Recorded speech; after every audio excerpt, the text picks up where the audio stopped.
welcome back to Noise Avocation Podcast. I am Ryan, here with Jeremy as always.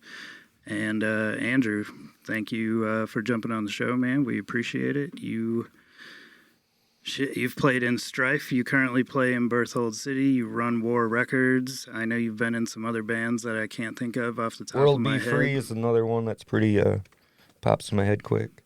Yeah. There you go, yeah. So how you doing, man? Thanks for having me. Good. Thanks for having me. And we'll introduce Buddy in the background there too, in case he pops up at all. Yeah, we got guest Buddy, feature my from French, him. My French bulldog. If you hear him barking, he's holding down the fort. Yeah, those little dogs got to be tough, man. Yeah. He's actually real nice, but he hates mailman, trash trucks, FedEx, UPS. Anything with air brakes. Yeah, he'll chase him down the street. He'll try to bite the back of the UPS truck. It's crazy. Yeah, but otherwise he's super friendly. Yeah. So you said you just got back from Florida playing a couple Strife shows, yeah? Yeah, so we were out in Florida. We did with Strife, we were out in Daytona Beach for the night shift merch fest. It was Strife, Madball, Pig Destroyer, Enforce. It was a cool mix of like hardcore and kind of some death metal band. Yeah, Pig Destroyer and Madball. That's an awesome set. Internal Bleeding, Enforce, End It, The Hoods. It was really cool. It was at this outdoor venue in Daytona Beach, and then we played Miami with Domain, who were awesome. Yeah, that was my first time seeing Domain, and that's the band that was on the Contention record. Yep. Dude, they are so good. We are all very, very Domain and Rob Brigade. And Rob Brigade's great. I've seen them many times, but first time seeing Domain, and they were awesome. Yeah, they're really good. Their record Last Gasp really good. Kind of like Turmoil, kind of late 90s metal core, metal influence hardcore too, and just really, really good, really cool guys, and like a very talented band. They were awesome. Yeah, we were talking a little bit before this, and I didn't realize that Strife had been playing shows again for so long. Because when me and Jeremy just got back, we do this in the back of my record store. So when we got here, I was like, Strife's been inactive for a while, right? And we were both like, yeah, I'm pretty sure. And then you were like, we just got done with the show. Music, Yeah.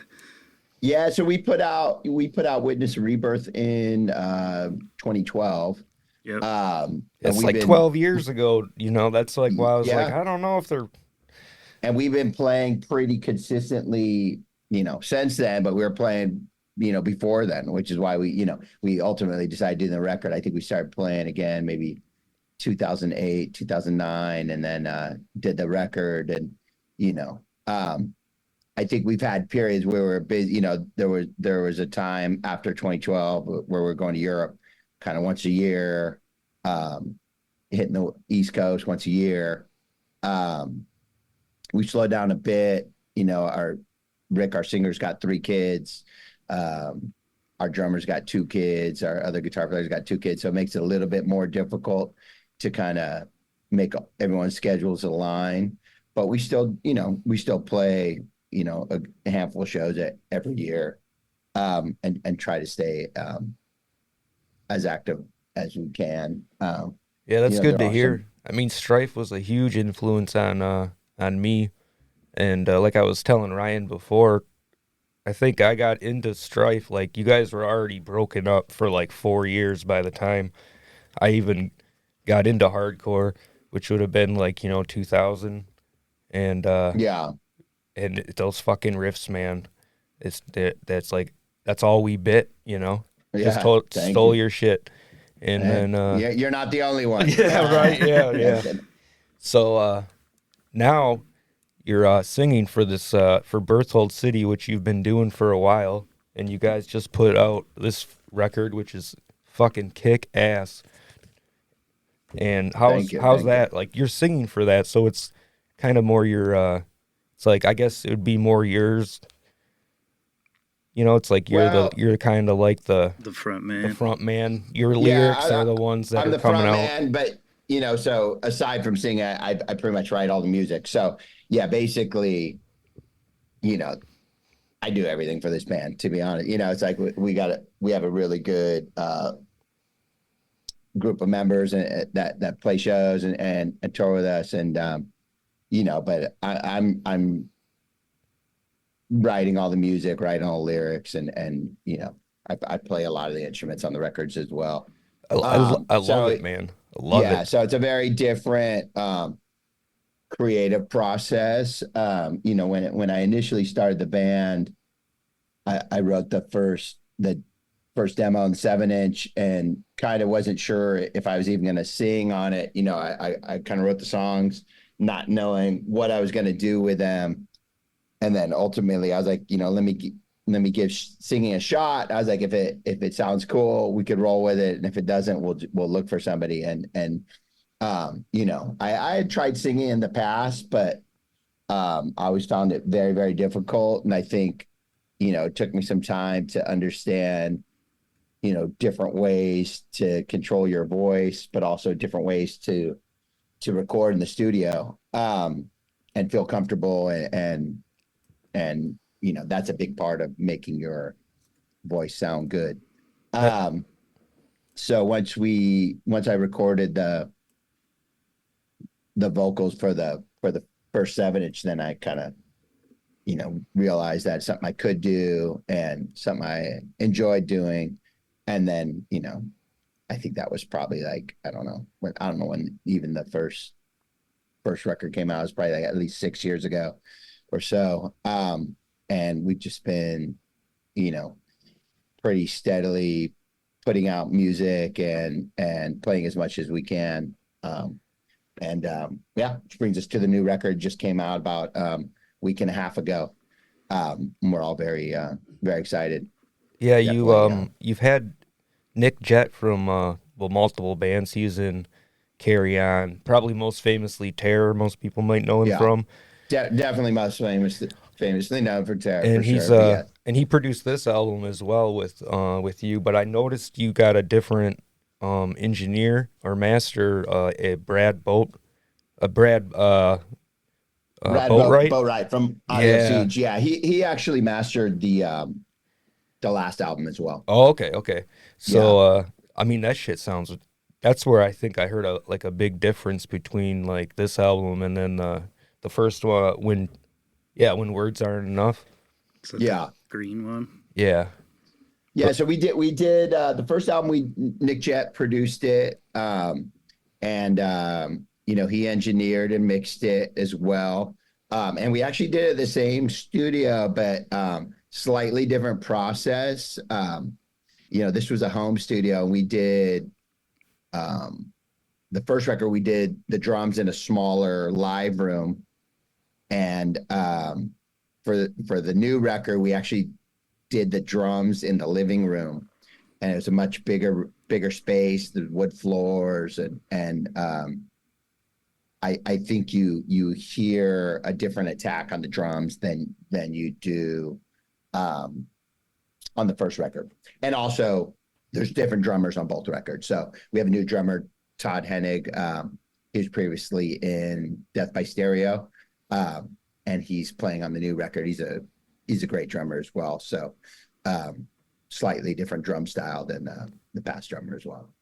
Yeah, the the singles that you put out before it, the cost, and then X-Ray Eyes, like the X-Ray Eyes, that hit me like a ton of bricks. I really, just the way that you constructed it, and then it had like little sing-along parts, and that's when I was like, I gotta fucking pre-order this album, man.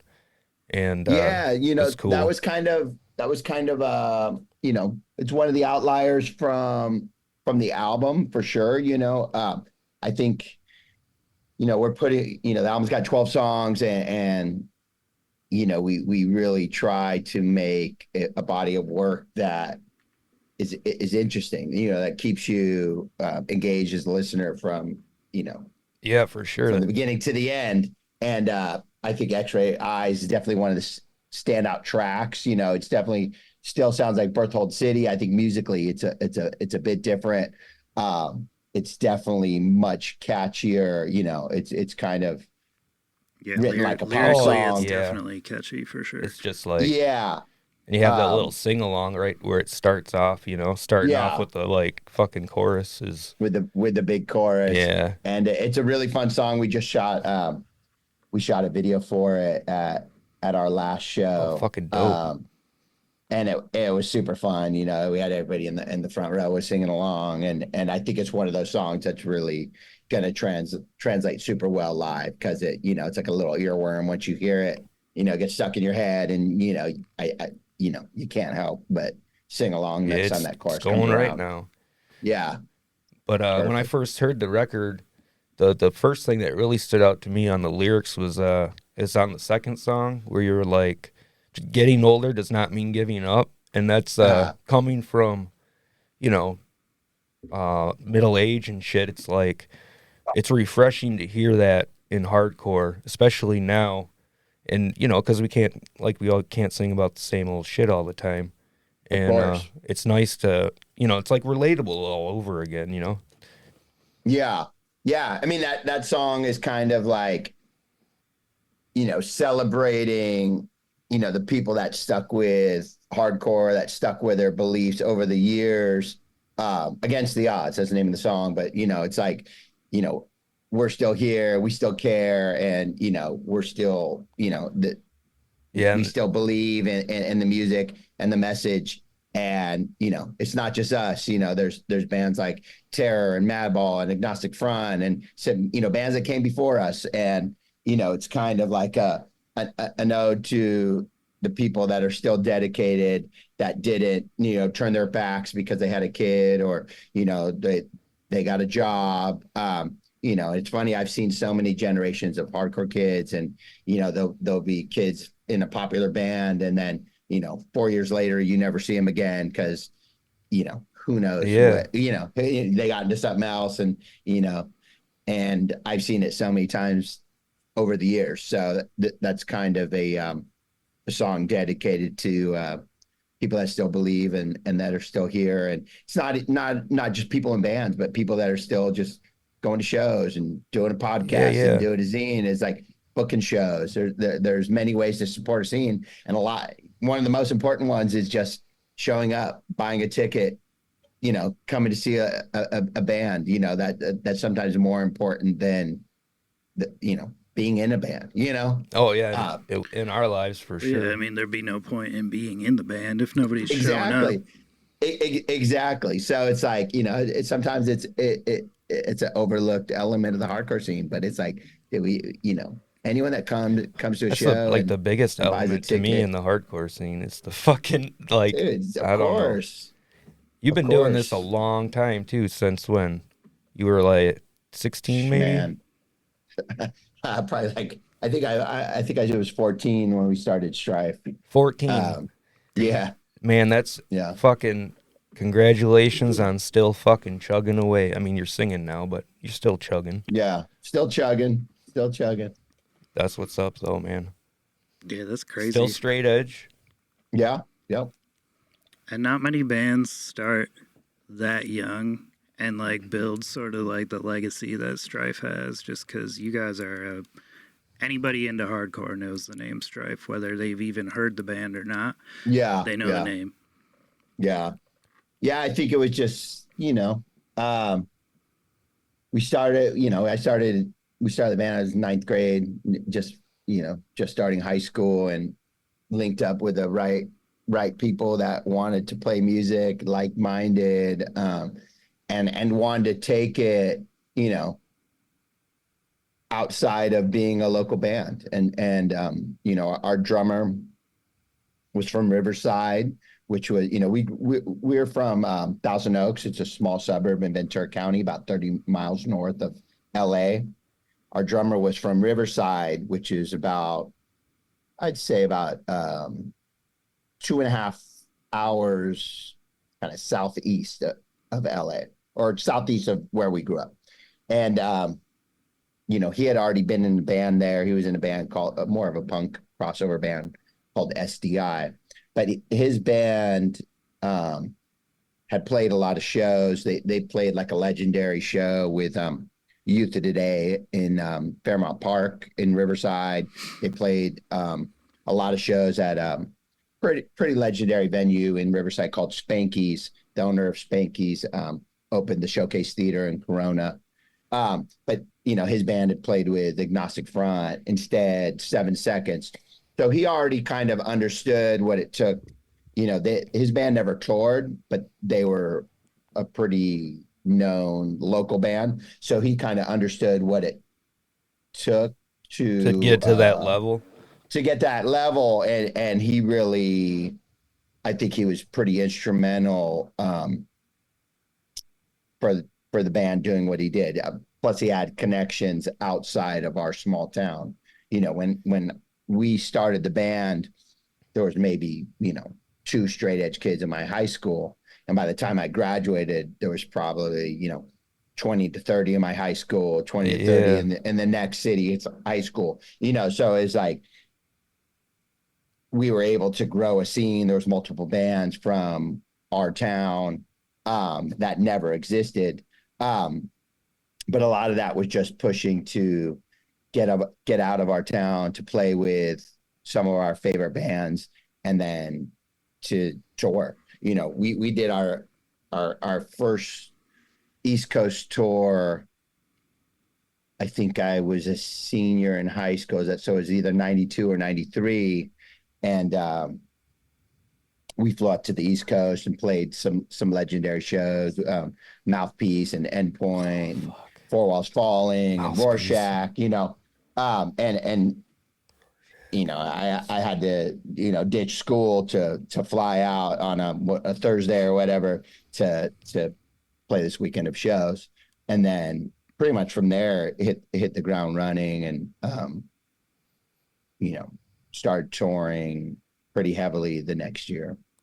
Now, since you, that you've come from one of the biggest bands, I guess, in hardcore. So from back then till now, trying to get a band up and going, do you think it's harder now? You can get your music out there, but there's a lot of people putting music out there. Whereas so you know what I mean? There's a few, yeah. So, there's so many more bands everywhere you go.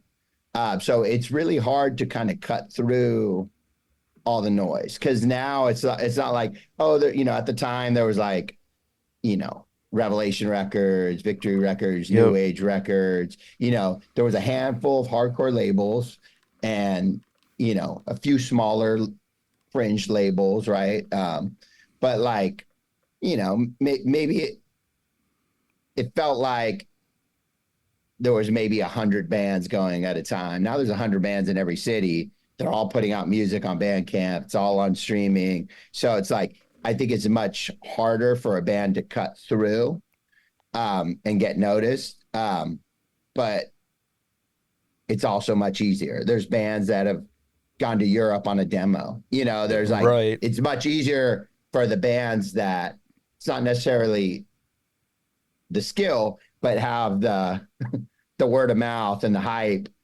It's much easier for them to take off.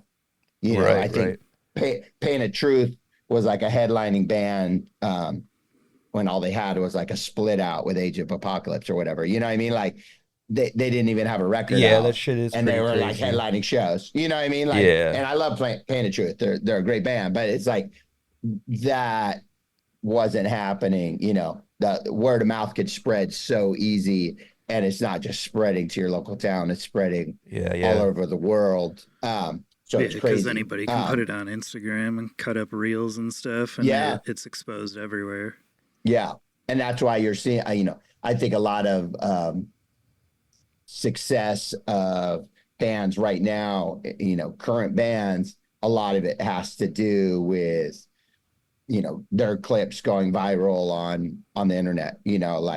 Speed is a great band, but I think it took their they had a viral clip from Sound and Fury, whatever, 2 or 3 years back, that like Shaq retweeted, even like it went Oh everywhere, shit. and that helped push them to the level they are now. Yeah.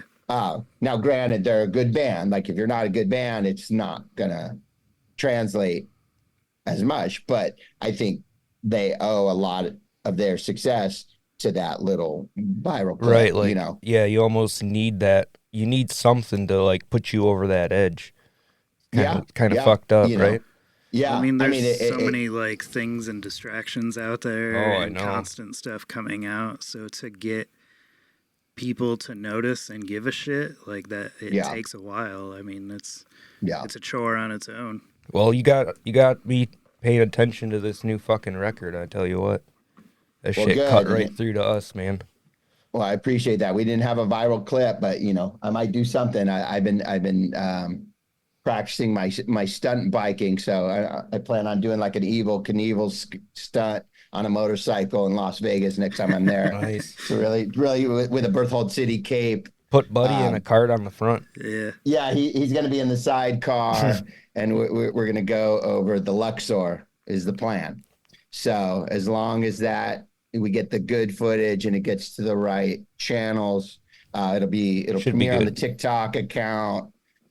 But you know, yeah. So yeah, I mean, also, I mean, you know, if you write a good record, hopefully people spread the word. You know, that's all I could ask for. It's like, you know, we're not going to go viral. You know, it's much harder for a band that's a little older. It's harder for that to cut through. It's harder for us to get shows.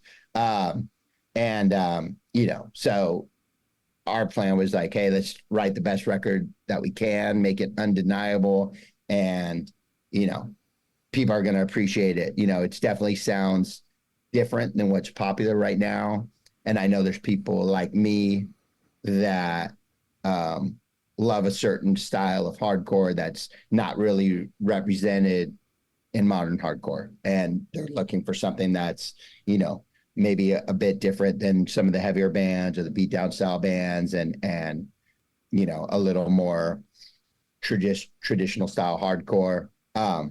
Yeah, like the fast, punchy, quick stuff. The good shit. Yeah. And you had a Warzone guitar player play the solo on X-Ray Eyes, right? No, on the cost. Yeah. Oh, on the cost. On the cost. He's on the cost. Yeah. So that was awesome. That's an old friend of mine. Sick, dude. Thank you. Yeah. That was like answer to fucking rabies. Yeah, well, you know, it's kind of, and I got this. I don't know, you guys, I have it sitting right here in front of me because it's sold out, but I know it's not so. It was sold out. It's like in and out. Yeah, when I looked for it before. Yeah, it's sold out like the first day. There's only 50 of them. But yeah, it's kind of, it's kind of, you know, examines the current state of hardcore and, you know, how, you know, hardcore is probably the biggest it's ever been since I've been involved. And I think that's awesome. And, you know, with anything getting bigger, you know, corporations want to get involved and they want to get their hands in and try to, you know, get some money and so that's kind of just, you know, my take on, you know, what's going on the hardcore scene. And, you know, end of the day, it's like, you know, what separates a hardcore band from a mainstream rock band. And it, you know, I think a lot of it has to do with your values, your ideals. Fucking right. Well, that, you know, 9 times out of 10, you're not backed by Capitol Records or Interscope or something like that. Yeah, well, I mean, and that's fine. Like, you know, there's always, you know, the Sex Pistols were on a major label. You know, I mean, Sick of It All was on a major label. Like, that is fine, but you don't have to take every dollar that's offered to you.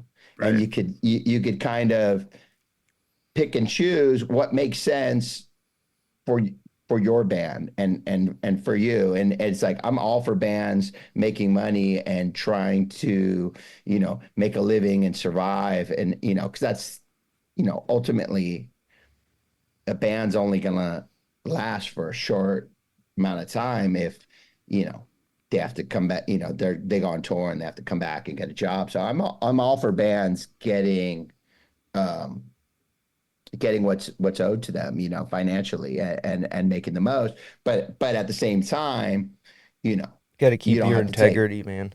Yeah, exactly, Yeah. exactly. So, Who was it so that it was Evidence on that Unlearning album where he said, "All money is not good money. I know what my worth is."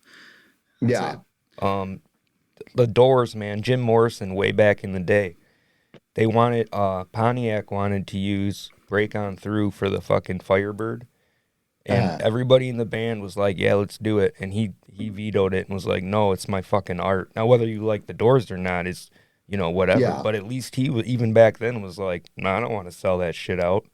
But now yeah, look, it's fucking the Doors. Yeah, now you can yeah, buy it at Yeah, Walmart. I mean you can. Yeah, But I yeah, mean, it's 50 years down I the just I road. Like, just mean like it's interesting, come to this point now where a lot of people would be like, "Oh yeah, throw my fucking song on in that commercial," or whatever the fuck. yeah. I can't Yeah. remember I what it mean, was and on the hard part Instagram. is now with like licensing, that's where it's one of the few places that you could actually still make money as a Right. band. Like, and I'm not opposed to that. Like we've had Everybody's got to eat, dude. songs in movies, and one of my bands had a song in a big commercial for a video game, and um, but it's like what makes sense, like for Strife in the 90s, like we were sponsored by a big skateboarding shoe company, Yeah, but guess what, sick. we all skated, and we would have wore those shoes either way, and the rep for the shoe company was a hardcore kid, like, you know what I mean, so Yeah, yeah, yeah. like it just made sense, What was the shoe company? it's called Duff's. Oh, Yeah, okay. dude, I Yeah. remember Yeah. Duff's. That's crazy. Yeah, they were probably most famous. They had the Kareem Campbell skate shoes, the KCKs. Um, that was a really cool skate shoe. Um, but like again, we were all skate kids. We worked at skate Yeah, shops, you so guys are like basically just doing each other a favor. Like, hey, where are my shoes? I'll yeah, give them to you for exactly. nothing. Play on with them on stage or whatever, and then Yeah, everybody wants the shoes. It's fucking yeah, win-win, dude. yeah. And then we were sponsored by like ESP guitars, but again, it's like they were great guitars. The vice president of ESP was from our same town. His daughter was a Really, dude. Strife fan. We got connected, and Damn, that's at that point in crazy. That is time, nuts, dude. yeah, and that point in time, no hardcore bands played ESP guitars. Yeah, now Like everybody plays them. now everybody does, but it's like at that time it was like I think Kurt Hammett from Metallica played it. Page Hamilton from Helmet. Um, I think Andreas from Sepultura had one. There was a few people, but it wasn't like a super common thing. I remember when we started playing, and people would stop me after shows, like, "What is your guitar?" I have to talk about it. And Because they now want it's that Yeah, Strife like guitar tone. They're like, yeah, how it do I looks get like a how do I Les get that? Paul, but it's not a Les Paul. What Yeah. the fuck yeah. is going on? But Or, now it's probably the most common guitar in hardcore. yeah. Um, so it was interesting. But yeah, so we started playing that, and then we got Snapcase and Earth Crisis and Hatebreed all hooked up with ESP, and then it kind of snowballed for there. But again, that made sense. You know. I can't believe So he's from the anyway, same town. That just, yeah, It is a yeah, bizarre crazy. Yeah, coincidence. very bizarre yeah, coincidence. So yeah, what's your touring schedule looking like then for, like you said, okay, you came back from Florida for Strife. Berthold yeah. City just put this album out. Yeah, we got the record came out, and then we have a record release weekend coming up in mid-October. We're playing out in the desert on the 17th. We're playing at San Diego on the 18th. And then we have actually two shows on the 19th. We're playing a fest in Pomona with like it's No Warning, Wild Side, No Right, I think Snuffed on Sight, a bunch of other bands. And then so we're playing that earlier in the day, and then we're playing a show in LA at night at the Troubadour with it's Strife, Will Haven, and there's a band called the Barbarians of California, which is old friends of ours. Um, they used to be in a hardcore band called Insurgents that was on New Age Records, but also they're in a very big band called AWOL Nation, which is Shit. they're like a huge band. Yeah, they're like They're huge, fucking huge. Yeah, yeah. But like the singer from our town, he was straight edge, and he was in a straight edge hardcore band. His band played one of the original, like every band playing that show basically played one of the California Takeover shows. So like That's cool. Aaron's band played with Insurgents. I think they played the LA one, and Will Haven played one of them, either LA or the Showcase, and then obviously Stripe played. So yeah, so he's got a new band. AWOL Nation's a little more, I don't even know how to describe it, like electro pop or something. I don't even know what you would consider it. I would just slap an Electronic. alternative label on it. and Yeah, call like it that. electronic. Yeah, I don't even know. Yeah. They're cool, but they're huge. Like they're a huge band. And then he started Barbarians of California is like it's a side project that's a little more, I wouldn't call it hardcore. It's somewhere between like Knocked Loose, Refused, and like System of a Down. It's still kind of has that avant-garde element like you'd hear from like a System of a Down. There's definitely a heavy Refused element, but it's heavy, heavy guitars. He's screaming. Our friend Eric Stenman, he recorded like a lot of the early Will Haven records. He's the main producer for AWOL Nation. He plays guitar in the band. So that's actually their record release show too. So I'll personally be playing. Oh, that's gonna be fucking huge. 3 shows on that day. Yeah. So yeah, it'll be crazy. So it should be fun. So we got that locked in, and then we're hoping to get over to Europe in probably early spring, and then hit the East Coast. And we're just open to doing as much as we can. Obviously stuff that makes sense. We're not going to be a full-time touring band doing long tours, but more like we'll hit the East Coast for a long 3-4 day weekend. Hopefully, if any fests want to have us, we're open to that. So yeah, just do as much as we can, and stay as active as we can.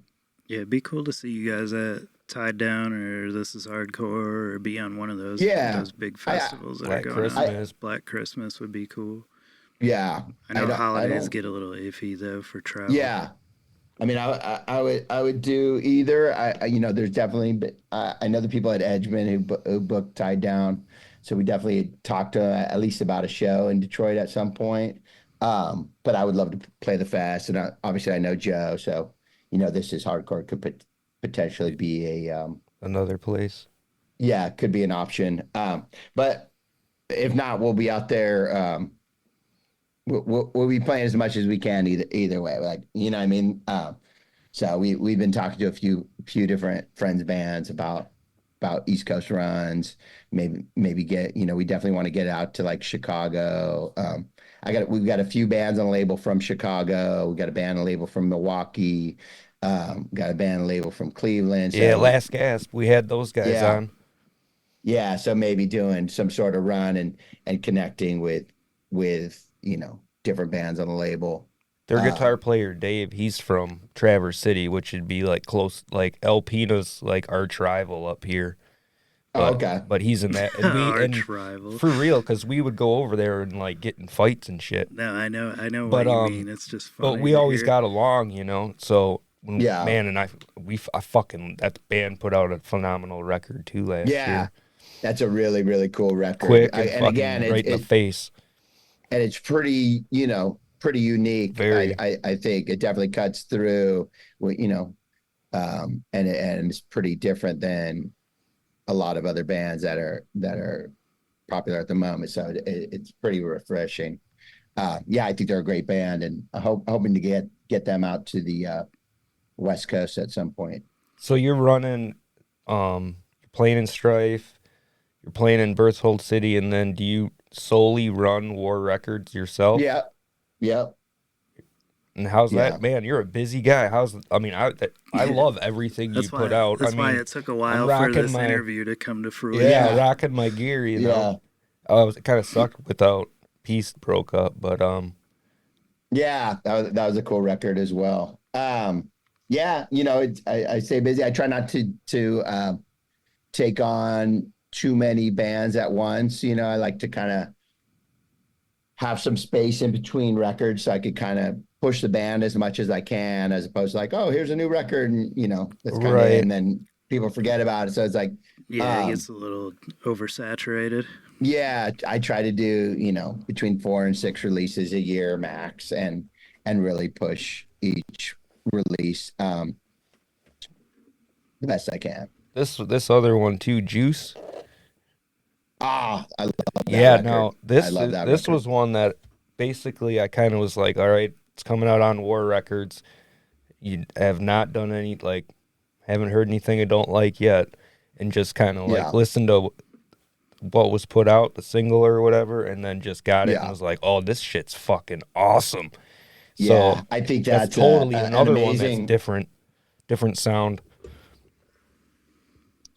Yeah, I think the Juice record, it's one of my favorite records I put out. Definitely, kind of Cro-Mags meets No Warning, little Iron Age in there, and any fan of kind of metallic crossover influenced hardcore. Lyrically, it's very different than what you would expect, and video's insane. Yeah, the dudes in that band scene, I know a few of them, but they're awesome. It's an awesome band, and yeah, that and the World I Hate record is also one of my favorites. That was my favorite record last year. Yeah, I remember that. 15 minutes of fucking awesomeness. I remember being like, oh, we're interviewing them, but it was World on Fire. Yeah. I totally screwed it up. Yep. Yeah, a lot of world bands. Yeah. But yeah, I got World I Hate here too. That's yeah, that's a great fucking album too. So when did you start War Records then? I don't even know, to be honest with you. Maybe let's see. Let's figure this out. So probably, let's see. Witness a Rebirth came out in 2012.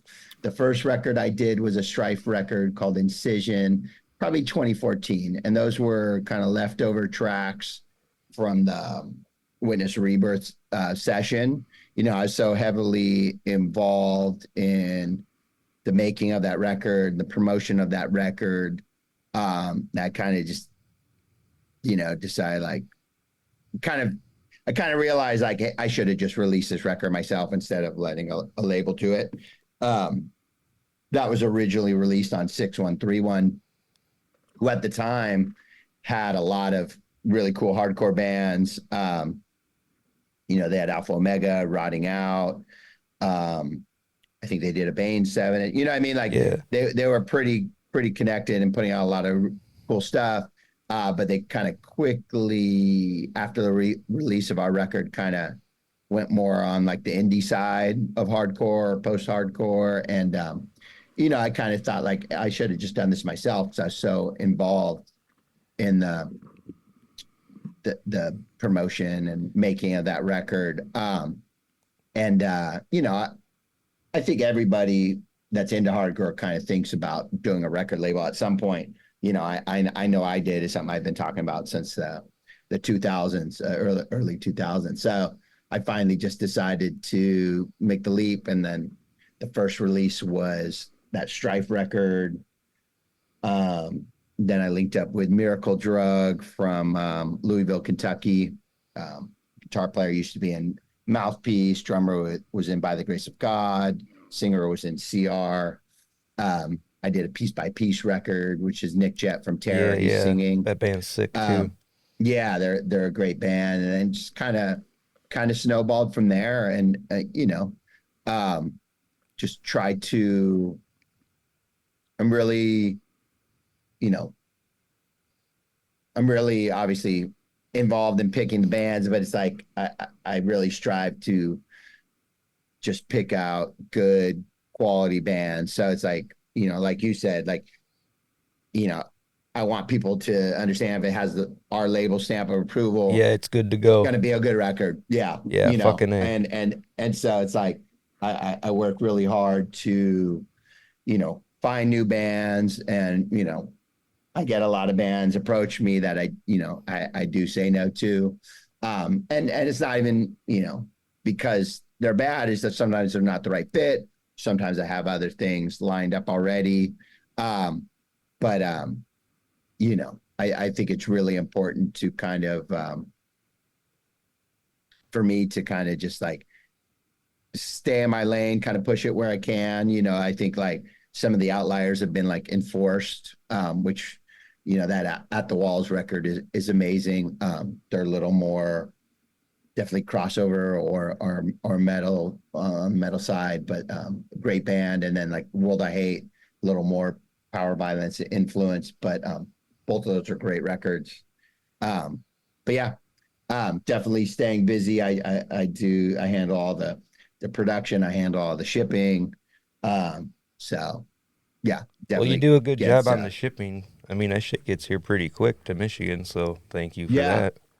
Of course. Yeah, you know, I do my best. I don't like to do like pre-orders for records and make people wait 6 months for them. So it's like I usually will start at max like 2 months ahead of when the record's gonna land, and give people a date, and you know, I don't like people. Dude, I got shit that'll pop in, and like my old lady will be like, "Oh, what the fuck did you order now?" You know, and it's like, I pre-ordered that 9 months ago. Yeah. You know, like forgot all about it. Yeah, I don't like to do that, and thankfully the turn time on vinyl kind of. It seems to have like bridged that gap where like the pandemic, it was nuts. Like it was 9 months to a year for everything. Yeah. And then it slowly like got a little better, and now it seems to be within, you know, 3-4 months or so, depending on what it is. Exactly. So that makes it a bit better. Yeah, it got a little tough there in the pandemic, and you know, bands were getting impatient. They wanted to release the digital before the record, and you know, I don't know. I like how you did this one. You know, a couple singles in the record, not like you said, dump the whole thing on digital. Then it's like, okay. Yeah. Well, sometimes that hurts the record, because you get somebody that'll fall in love with it, listen to it endlessly, and then 9 months, 10 months down the road, the record comes out, and they're like, "Man, I already like outplayed the shit out of it." It's old. Like, it's old now. You know, so it's like I don't like to do that. And yeah, I think there's something to be said with kind of building the excitement and anticipation for a record. You know, with some strong singles. You know, we did the Cost first because it was, you know, kind of just like straightforward, hard hitting. I didn't want to come out straight out with X-Ray Eyes and kind of throw it off. People are like, it's like, what the fuck? What happened to the band? You know what I mean? Like, because that's like totally different than, I gotcha. So it's like, I was like, let's come with the Cost. Hit them with like a real, you know, traditional kind of hardcore anthem, and then go with one of the. There was a song, was it World in Pieces, that had the piano intro and stuff into it? Yeah. Mm-hmm. Yeah. That threw me off guard a little too. Yeah. You know, we like I said, we wanted the record to just kind of flow differently. I think this, like when you listen to it from start to end, it really feels like a record. I think that's a cool, like the piano intro, it almost feels like an interlude between the two sides, and when the song comes in, it makes it hit like that much harder. It's pretty rare to listen to a hardcore record and like have no skips. Oh, I was gonna say. I mean, in all honesty, I love this shit, but to have no, like, and this album has like no skips to me. Like, you just hit play and listen to it. Like you said, you can hear how you kind of designed it that way, you know what I'm saying? Yeah. Or at least that tricked my brain into thinking that, like everything's in different keys and shit, you know? Yeah. No, I mean, it was all very intentional. You know, it's like we're writing 12 songs. We don't want 12 songs that all sound the same. You know, so Well, for the piano thing, like, what better way to calm somebody down before you just kick them right in the face than just play something soothing? Yeah, exactly. Yeah, we kind of had an idea. You know, we were in the studio, and I kind of had an idea. I was messing around on guitar, and Nick really liked that, and I was like, no, what if we got like some piano? Like, I think it would be so cool. And then I had a friend in Europe that's an amazing pianist and singer. Her name's Wojciech, and she actually, I met her. She did a Strife cover of Slipping that she did like in 2002 or something. We met her out there, and she had like a demo CD that had it on, and it was really, really great, like kind of like Tori Amos style with piano and singing. And so I reached out to her, and I was like, hey, I have this piano idea. I know you do it perfectly. I kind of gave her the idea on the guitar. I gave her the song, and she sent it back. Kind of did her own thing, and you know, I just think it works really, really perfectly. And you know, I think I that's kind of been another one that I feel like, you know, people online it's one of their favorites song wise. So, you know, we just added like 3 of the new tracks into our set. So I think eventually that'll be probably one that we add as well. That's cool. It'd be cool if you made it like if you were in a Europe show and you were able to have her actually come out and play. Yeah.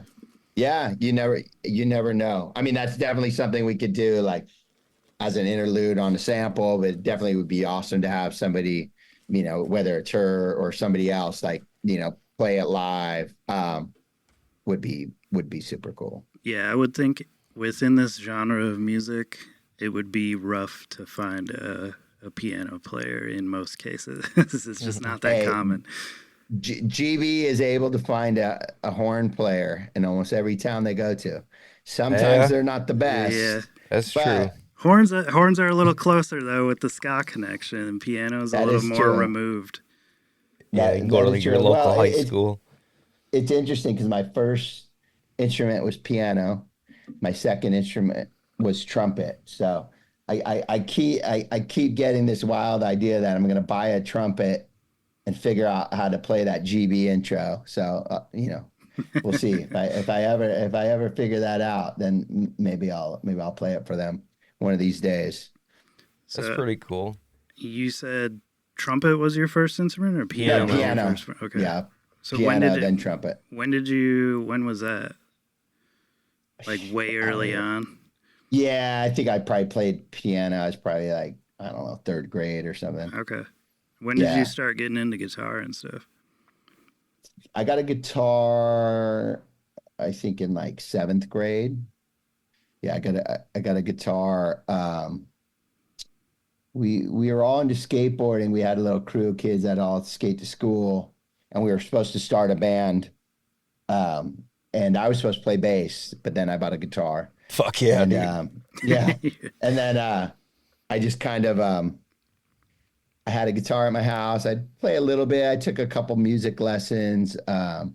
You know, I think, you know, you'd go to a music lesson. We learned like Fade to Black from Metallica, a few random things, and then didn't really do much with it. And then I remember one day I just sat at home and I had Bad Religion's first album, How Could Hell Be Any Worse? And somehow I just sat there one day and played along and just figured out how to play every song on that record. And then that was kind of my drive to like, oh, I could do that, you know. And then I think you know, Instead record, let me figure out how to play this, or 7 Seconds. And then, you know, that kind of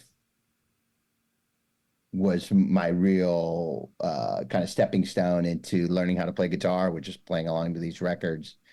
And then when we first started the band, I didn't even really, didn't really know what I was doing on guitar. Our drummer, like I said, he was already in a band. He was already, pretty good. And me and him would just kind of jam in his room, come up with some stuff. Early on, Rick would play guitar, come up with a couple ideas on guitar as well. But basically me and our bass player kind of, learned how to play from being in the band.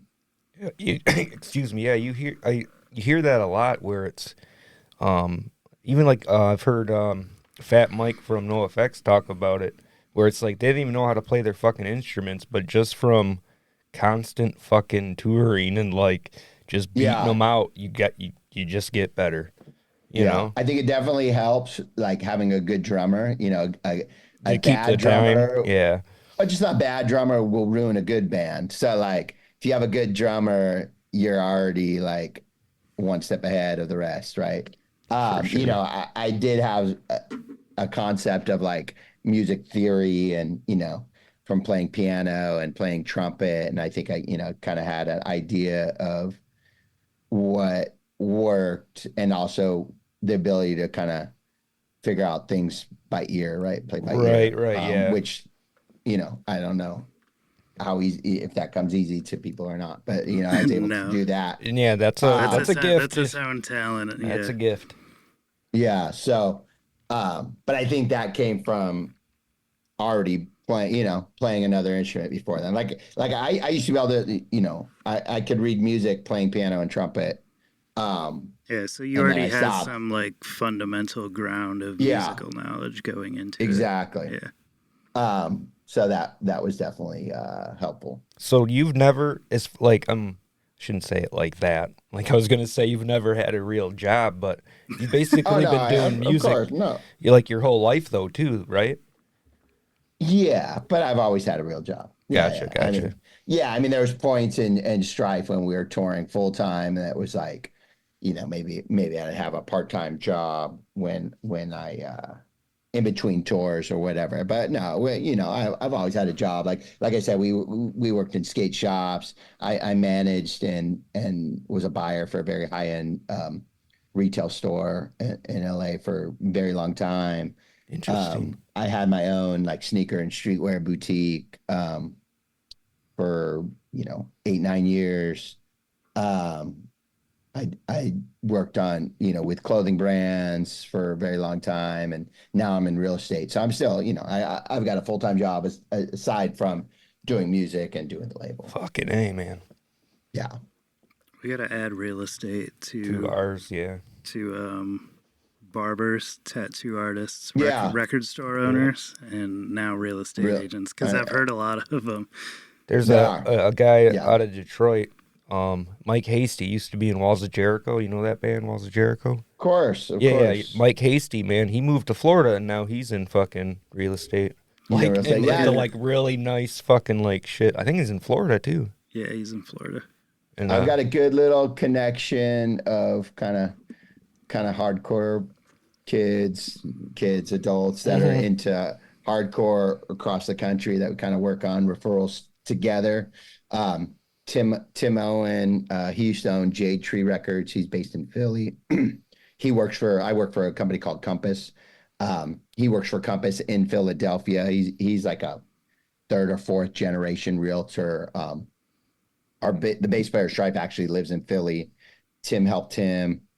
I've got a buddy, Garrett, who's in a band called Calling Hours on Revelation with Popeye from Farside. He's a real estate agent in Pennsylvania. It's like the hardcore world is so small, man, when you think about it. Somebody needs to start hardcore homes. Yeah. Well, I think so. Yeah. So the drummer of Foundation works for the same company as I do in Atlanta. That's so crazy. Beatty from Hatebreed does real estate out in Connecticut. There's definitely a ton of real estate. More than I realized. Taylor from Four Walls Falling is a very successful real estate agent out in Virginia. So there's a huge kind of network of hardcore kids, whether, they're in real estate or the mortgage side. And I definitely, I work with and send a lot of Mad Joe from Wisdom and Chains. It's a realtor out in Pennsylvania as well. That's fucking, I never know. Yeah, That's yeah. cool. But yeah, I work with and send referrals to a lot of these people as well. That's what's up. It's Yeah, always being like in a paying it touring forward. band. Yeah, well, being in a touring band, you meet people all over Right. the U.S., all over the world. So I'm actually a friend in Florida. Actually, I was just in Florida. He's like, "Oh, I'm looking to buy a new house out in Florida, in Orlando." And I was like, "Oh, actually, I have a good friend that she runs all the new construction in Orlando for a certain builder." So I was like, "If you want, I could connect you with her. She's not into hardcore, but my friend is." Right. You know what I mean? It's like that's a lot of the job. Is like they know I'm in real estate. They have questions for me, and I have a huge network of agents, all over the U.S. Like Shit, my that's what's company's up. the #1 brokerage in the U.S. So we have thousands and thousands of agents I was gonna say you got in offices in every all those major cities, like major markets. Yeah. yeah. So if somebody is, I had a friend that was selling it in Florida recently, that's looking to move here. So she had hit me up about moving here, and I was like, well, let me connect you to an agent there because I know you will get the best service from an agent Right. from my brokerage, Yeah. So Damn, so you really are a busy guy. You're fucking A. yeah. And then to put this Yeah. fucking solid ass thing out, dude, makes There you it go. even more amazing. Yeah, well, it helps. It helps when you got a good team with you. Somebody like Nick Chat on the production side was a huge help. Like, me and him really worked together on these songs. I basically wrote like, I don't know, maybe like 80 ideas, He's sent kind them of like almost all an to him. unofficial member, really, eh? Yeah. I'll say he's the sixth member. He's produced both full length records. He's played live with us on drums. He plays live with us on guitar. Yeah, He's that's played cool. bass for us. Last year, we were in Europe for a fest called Sound of Revolution. Probably the biggest show we've ever played. And our bass player was supposed to fly in 2 days before the show. And his flight got canceled, rescheduled the next day. Then it was delayed. And he ended up landing pretty much in Amsterdam about 30 minutes before our set time, but he still had to get a train to where the show was. So he was going to miss the show. So basically I called, Terror was on the festival, and I called Nick like the day before. I was like, yo, what time are you getting there? I need a big favor. And he learned the songs on bass and played the set with us. And, it was the biggest show we played and our best show ever. And, he pretty much saved the day. A lot of that, like I said, he's played guitar for us a few times before, and, he's worked with me to write the song. So he did know a lot of those songs, European fucking shows are huge, right? Yeah, this was awesome. It was headliners were like Terror, Cockspar, Side by Side, Slapshot played, Wisdom and Chains played, Kill Your Idol. Like it was awesome. And obviously our bass player was super bummed to miss it, but very thankful that Nick was able to step up and fill his shoes last minute. But yeah, like the way we write the record is so our drummer now lives in Portland. So basically I'd send Nick songs, let him pick through some ideas, and then me and him go in the studio and kind of jam out different ideas and work on the structure together. And it helps because, he's going to produce it anyway. And so it kind of saves time with him being a drummer, just sit and drum, and we'll make demos right there. And then, work on enough songs to where we feel like we have a strong enough catalog to have an album. So Yeah, these fucking, like I said, man, can't say enough about it. It's definitely going to be in my top 5 of albums of the year, no doubt. Yeah, it Nice. is great. Well, hopefully nobody else comes out with a really good record this year, Dude, and we making that in all coveted number honesty, one there have been spot. so many good fucking albums coming out in the last couple of years. It blows me away. There's great. It's what you said earlier. That you said it's you know, We got hardcore is probably the Buddy's there he making is. an appearance. Hardcore is probably the most popular it's ever been, and Yeah, it definitely shows. Yeah, it's a cute looking dog you got there. thank you. Yeah, he's chilling. Yeah, it's Contention was another great record this year. That's gonna be the. But this is right up there with it. Yeah, that's gonna be my battle. What Contention. What are you guys' top 5 so far this year? Contention. Yours. Missing Link. Oh yeah, the Missing Link was really good too. Put me on the spot, man. Yeah, it's hard. I always have to go back and look at years because there'll be stuff that I was like, oh, this is new. I was like, oh, I came out last year. Yeah. At the end of the year, we always do like a Jeremy's top 10 and a my top 10. Yeah. So I just write a bunch down throughout the year and then narrow it down come the end of the year. Because if you release in January, I'm probably gonna forget by the time December comes around. But then I'm going to be like, fuck, this record was awesome. It should have been on there. And those are only full length, so I can get a whole nother list of like 7 inches and then like a whole, you know, like it goes on. EPs. Crush Your Soul, have you heard that? That's pretty cool. Of course. Yeah, it's cool. Bayway was last It wouldn't make my top 10. Right. Cool. Wreckage, you ever listen to Wreckage? Love Wreckage. I just saw them. Actually, I have the 7-inch here. Yeah, I got that 7-inch. Fucking sick. I saw them a couple weeks ago. I almost made a post about it because the 7-inch I got. I don't know if it's if I ordered like a special edition, but somehow they spelled Connecticut on it 3 different ways. Really? I'm gonna have to double check that. That's crazy. I thought it was pretty funny. I almost tweeted to Scheme. I was like, "Hey, fire your spell checker," because I'll show you. It's right. I literally you have to look at mine. This spell check guy is like, yeah, this one looks right. Well, so does this one. Dude, this one does honestly, too. I didn't even. It's like the main on the back cover. Can you see it? Yep. You can't really see it. It says Connect It Cut Hardcore, so it's missing a T. And then if you look on the this is spelled right, but there's somewhere else where it's spelled. Maybe it's on the insert.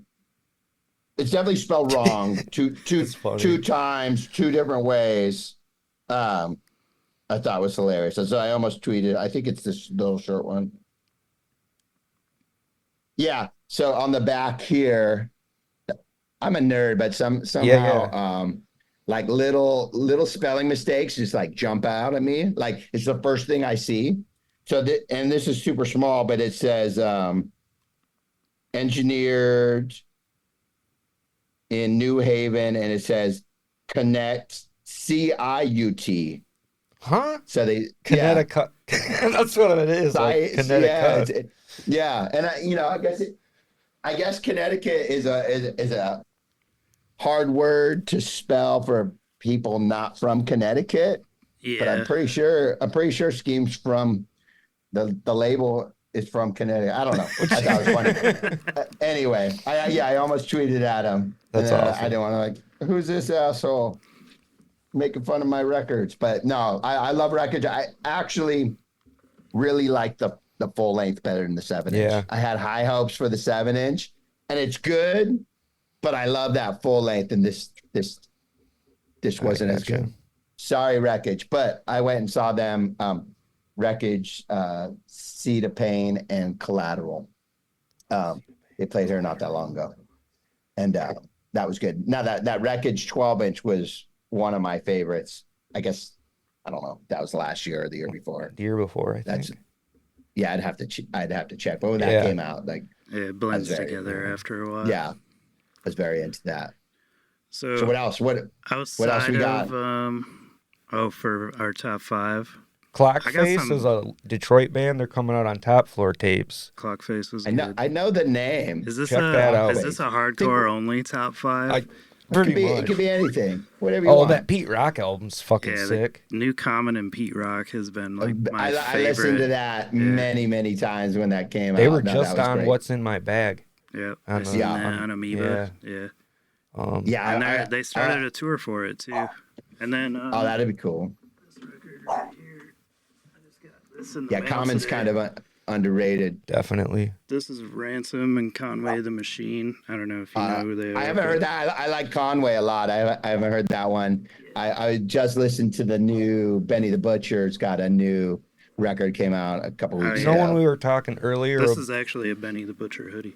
Oh, okay. When we were talking about like how shit comes out, let's say in January, say it comes out January 2023 and they finally get the record out December 2025. Oh, that's kind of what Tana Talk 4 did that to me. Well, it came out. Yeah, I listened to it digitally so much. It was a year and a half before the actual physical came out. Yeah, but that was Empire Records. Empire Records sucks. Like, I don't know if anybody from there is listening, but fix your shit. You guys fuck up every release you do. Yeah. Did you guys ever listen to that Black Thought Danger Mouse record came out like 2022? Amazing, dude. Yeah, we own that. So I'll give you guys a little backstory, but so the artwork of that looks nothing like ours, but that was a bit of an inspiration for the cover art with the dots. Oh, well, okay. So it's interesting. So this was kind of a reference I sent to the artist, and then I had some other ideas as well, but that was one of the reference points. And Buddy's getting at it some over there. And then so he's like, hurry he up, took man. that, and there's another artist that is kind of known for those colorful dots, so he kind of used that as a influence as well. And but that was one of my original. I would have never guessed that until you said that. It makes sense. Yeah, that's that awesome. was one of my original references. I love just the stark kind of black and off white with the pop of color. Mm. Yeah, but I'm trying to think of what some other ones are. Like, there's some death metal ones on there, like the Slime Lord record that came out, Siverus, Holder. We're giving away our whole top 10 list, but ain't nobody gonna remember by the time December comes around. I know there's metal. I got mine written down. I've been writing down all year. Because when we did this last year, I was like, fuck, this is a hard list because I couldn't remember everything. So I've been, every time something that I think might make it, it gets thrown on there. I'm pretty confident. The new Jack White record's really good. I like that a lot. Yeah, I haven't listened to that. It's like more garage rock, old school White Stripes sounding than like his more like folky solo stuff that he's had more recently. Oh, that new Slum Village I like. Yeah, I've almost forgot. I didn't even post that yet. I need to post that. That's a fucking good one. Actually. Yeah, I'm looking forward to the High Vis. That's I'm assuming it's going to be on my top 10. Hold on, I gotta get Buddy out of here. Buddy, who are you barking at? Come on, you're barking at the fan. Yeah. Oh, you want your ball? I see what you're doing. He wants his ball. His ball in the corner. He could have got it himself, but he didn't want to. And my dog is the exact same way. Yeah, my dog would have didn't want to go past. Couple babies. He didn't want to go past the cable for the fan. Oh, that's hilarious. Here comes the ball. Yeah, so he's barking at the ball and he threw it over at me. Go get your ball, buddy. Yeah, it's like his walk time. So he's like, take me out. Yeah, I think that high vis will probably be on my top 10. The Human Garbage record's really good. Shit, that's one I forgot about. Face the oh my, that's fucking good too. Face the pain. Yeah, dude. Yeah, we were talking about maybe doing something with them. I don't know if that's gonna work out or not. They're all in other bands. Yeah, I got that Common record, the Auditorium. That's one of my heavy listened to. Those come in stock tomorrow at the record store. Actually, They were There's a supposed to band. come out a while ago, but they got delayed. There's this band called Mama I like a lot. I've been listening to that a lot. It's like I don't know. To me, it's like kind of Smashing Pumpkins-y. It's really cool. Check 'em out. Mellow. It's like Smashing Pumpkins-y, but without the heavy rock part. Like it never gets like Yeah. heavy, you know, like the quiet parts of Smashing Pumpkins. Gotcha. It's the melancholy to the madness. Yeah. Yeah. It's really cool. They're playing here with Fiddlehead coming up. Buddy, now he lost his ball under the couch, so he's gonna bark at that for a while. The Juice record was one of my favorites. That's on my label, so it might be cheating a little bit. Nah, you can be proud of your own label stuff. Yeah.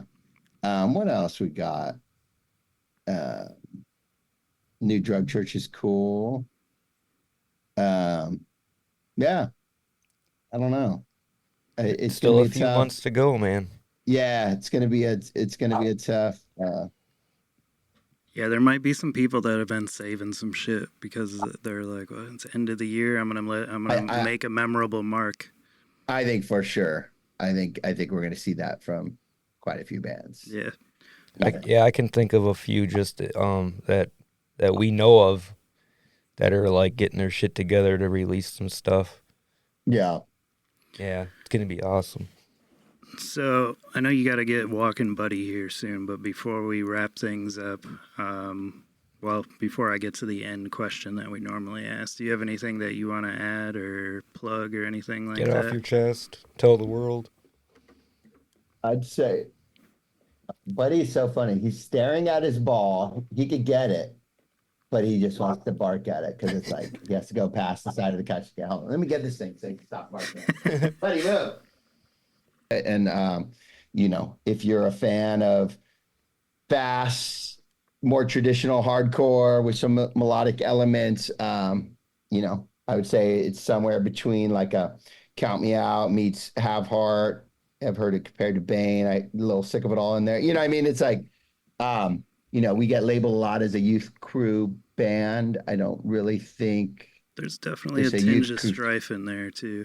A little bit, yeah, of course. I mean, of course, little bit of Strife. But you know, we get labeled as a youth crew band. I don't really think. I don't think of you as a youth core band or youth crew band, but no. But if you, I don't know. Anytime you sick see of it all, online, definitely. Yeah. But you know, if you're a person that's, you know, thinks something's missing from the current hardcore landscape, this might be a record for you. So give it a listen. And hope to see you guys out and on tour. Yeah, if you end up making it to Michigan or somewhere that's relatively close, we'll fucking definitely make it a point to try to get out there.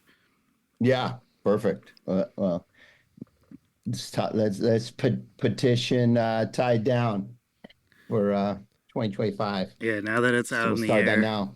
The people, whoever's listening to this that has that immediate connection, make it happen. They're yelling right now, going, "It's already done, man. You're gonna have to wait until 2026." Let's go. Yeah. It could be. That's how they roll, man. They get that shit booked like already, apparently. I mean, it makes sense. It's like the next day they were already starting the next one. Yeah. Well, they gotta lock down some band. You know, the bigger bands are always on tour, and you know, you want to get them confirmed before they book a European festival or whatever. You know, I mean, it's definitely tough. And when you're putting together a lineup of, I don't know. But if you need signatures, man, we'll sign a paper, a petition. There you go. We might have to start one. Might have to start one online. So always at the end of our episodes, we ask everybody this. Outside of the genre of music that you play, and it seems like primarily you're listening to punk rock and a little bit of hip hop and stuff like that, what is something that you listen to that people would not expect you to listen to? Something that people would not expect me to listen to. I love the Beatles. I don't know. That's not that surprising. No, that's not. No. I love the Beatles. I love hip hop. A lot of soul music. You know, I'm really into music. So if you look at my record collection. Like it's pretty diverse. Like Yeah. I'm definitely into hardcore. I used to DJ a lot, so I would DJ a lot of hip hop and soul and breaks. There's something. You're a DJ. That I would never have guessed that. Yeah. I used to DJ quite a bit. Small kind of stuff. All vinyl. So I got a big vinyl collection. And then hip hop wise, it's like I used to produce a lot of hip hop. So I used to work with DJ Muggs from Cypress Hill. So we had a down tempo project together. Shit, dude, what the fuck is that called? Yeah, it's called Cross My Heart, Hope to Die. It's kind of somewhere between like Portishead and Massive Attack. Awesome. Yeah, we have 2 EPs out on Alpha Pup. And actually we did a song that was on a Swollen Members record. They did a remix to one of our songs. Nice. I don't know if you fuck with them at all. Oh yeah. Mad Child. Yeah. So but yeah, I produced a lot of hip hop from I worked with people like Freddie Gibbs, Last Gasp, Be Real, Sendog. Damn, Rascas. Yeah. Planet Asia. Hell yeah, dude. Been all that, over. That Planet Asia Rule of Thirds record that came out a couple years ago was phenomenal. Yeah, they had that group called Do-Rag Dynasty. I don't know if you ever heard that. Yeah. Planet Asia, to me, is super, super underrated. Oh, yeah, 100%. Yeah, he's great. So I guess, I don't know if any of that's... So you're kind of in the same boat as us then. I mean, we're all over the place. All over the place. We got soul, jazz, hip hop, funk, like classic rock, death metal, metal, thrash metal. Yeah. It's all over. Yeah. It's like if you like music, and you could find something you like. Like that's the hard thing. It's like people say, "Oh, I like everything but country," but you cut through the bullshit. Heard the right stuff. Dude, I like some country, man. No, I'm just saying, like people say for sure, but it's like there's great country music, but there's a lot of bad country music. It's like that's like saying, oh yeah, I don't like, it's like you hear the country that's on the radio that might not be, the right country for you. But those are just twangy pop songs, basically. Yeah, exactly. You find some outlaw type shit, Johnny Cash or whatever it is, whatever it is, there's some good stuff out there. So yeah. And in every genre, there's always a layer of shit to cut through. Yep. Of course. I mean, if you're like, oh, I don't like hip hop because you're listening to whatever crap's on the radio. Yeah. You're fucking missing out. Or like a lot of people that'll say like hip hop, like they don't make hip hop artists like they used to, but it's just not. They're not in the limelight. Yeah, like they don't put them on the radio anymore. There's so many people out now that are phenomenal. If you like 90s hip hop and you hate what's on the radio, but you don't know West Side Gun or Conway, that whole you're missing out. And they're not the only one, but like that's like, when West Side Gun and the Griselda shit first came out, that to me was like the new Wu-Tang, Yep. And I told everyone I know that was into 90s hip hop, I was like, yo, you need to be listening to this. Obviously Alchemist produces a ton of great shit that I think any fans of 90s hip hop is going to relate to and connect to. And then Derringer, the other dude that produced a lot of the other stuff too. Yeah. I'm always on the fucking Vinny Paz kick, Jedi Mind Tricks. Oh, Vinny's great. And I don't know if you know Vinny, but that dude knows more about hardcore than most hardcore kids. Yeah, that's what we gather.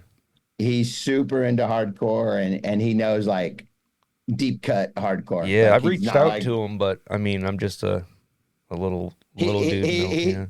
He's a tough one to pin down. I would imagine. Like I'm friends with him and I'll reach out to him and not hear from him. So right. But every now and then he'll come out. I'll see him in Philly or I'll see him in LA. Well, if you remember, tell him I said what's up. I will next time. Tell him that Noise Avocation podcast wants to interview him. Yeah. You never. Does he still do his podcast? Do you know? Yeah. Knock Yeah. him out the box. Isn't that what his No, podcast he had name was, or another something like one. that? He had another one. I There's a forgot what it was boxing called. one that I kind of follow, but I don't. Oh, okay. I think Yeah, that he was had Knock 'Em another Out one. the All the Box. episodes are like 3 hours long. So it's hard to listen. I don't know if he does that. I can't remember what it was called. Um, I remember yeah, I seeing know him he in does. a That's Negative cool. Approach hoodie in a That's in his video latest recently. video, yeah. Oh, okay. Yeah, I mean he's like he's a hardcore kid. Ill Bill is Oh another yeah, one. he's in that Pressure Drop issue too. Yeah. He did that Yeah, little interview in there, which I was like, holy shit, dude, this guy knows what's up. That stuff yeah, shines John Brennan through. is like his favorite singer and shit. Really? That's Yeah. crazy. That stuff shines through in their music a little bit, though. And for we sure. were talking real estate, Apathy. Like he does Yeah, real estate too. I know Apathy. Oh yeah, that's another Actually, guy I like. His fucking I've music's done awesome. I've done a song with Apathy. He used to he was in a group out here called Get Busy Committee with Ryu. Yeah. I remember and, Get Busy Committee. yeah, it was Ryu and Scoop DeVille, and that at that time I still had my store, so we did a lot of events with them. Like their first, I think maybe their first show we promoted at the Viper Room. That we helped promote that. We had a thing with them out in Ventura too, and yeah, that was like I hung with those dudes a lot.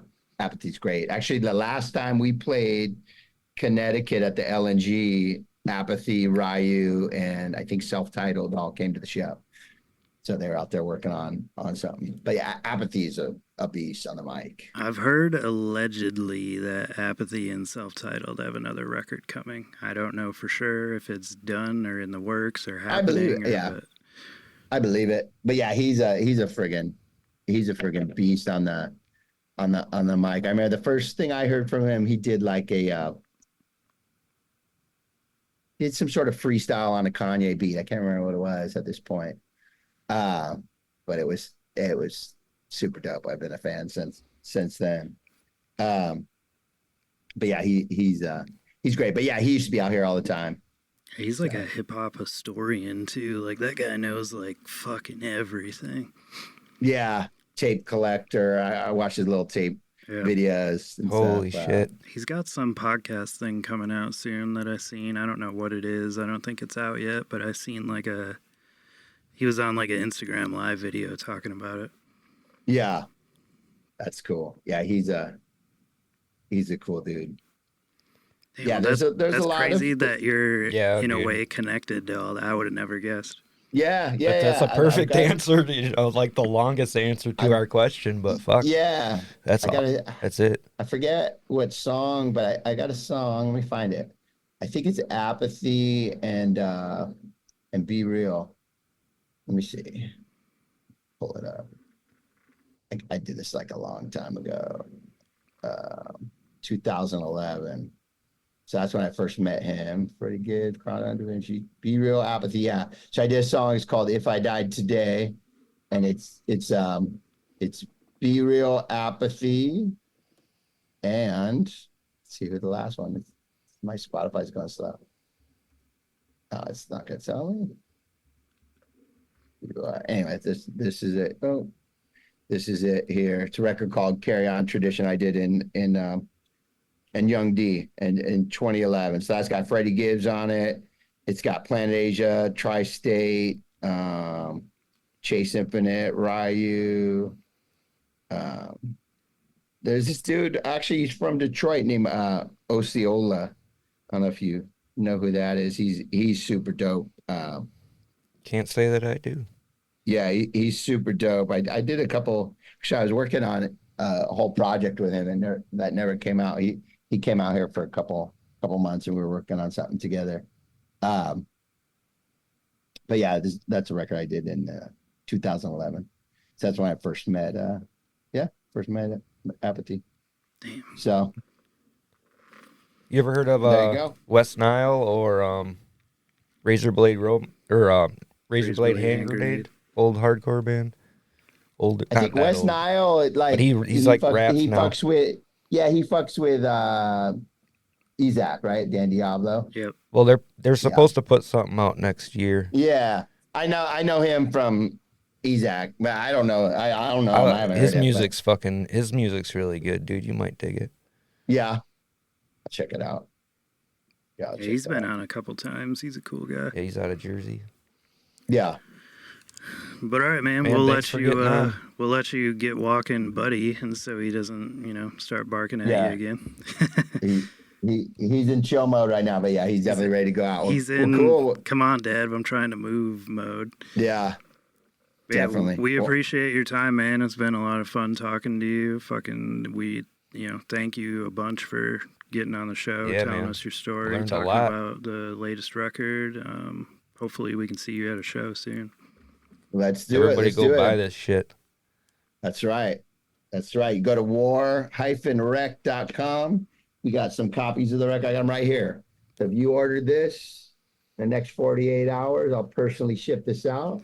Put some stickers included. Put Noise Avocation podcast in the notes, and you'll get a free gift. Sweet. That's what's up. There you go. Thanks, man. All right, of course. man. Thanks so much. You have a good one. You too. Enjoy your night. Peace. All right, bye, guys.